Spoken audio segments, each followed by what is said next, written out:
Hey guys, just a quick one for the Wheels in Japan playlist.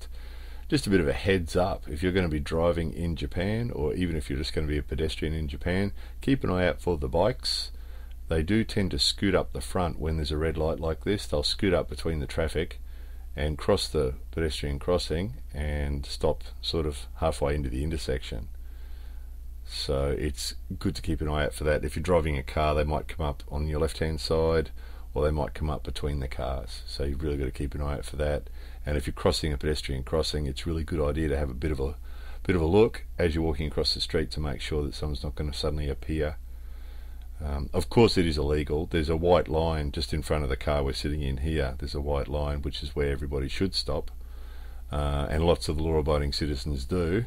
But now and again you get a guy like this who goes across the crossing through the red light, across the footpath, and then back onto the road on the other side, and off he goes.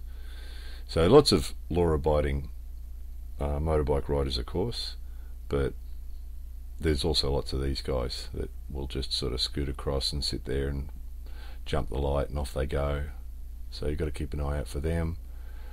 Of course, if you're riding a bike in Japan, don't do this, because if you do this and the police see you, there will be penalties involved, and we don't really want the penalties. The other thing is, you've got to really keep an eye out for people doing this sort of stuff, because if you're driving a car and you're involved in an accident in Japan, you will be held responsible. So even if it's 100% the other person's fault, the way the Japanese system works is they'll make the other person 70% responsible, you'll be 30%, even if it was 100% their fault.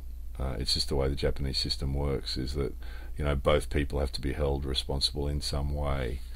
So if one of these guys, you know, weaving backwards and forwards there, scrapes the side of your car, he'll get, you know, 70% of the blame and you'll get 30 or something like that. So you've really got to keep an eye out for them.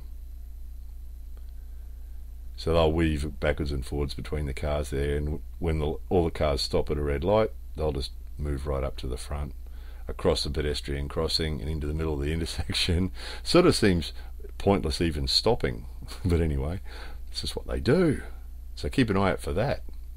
More videos coming soon.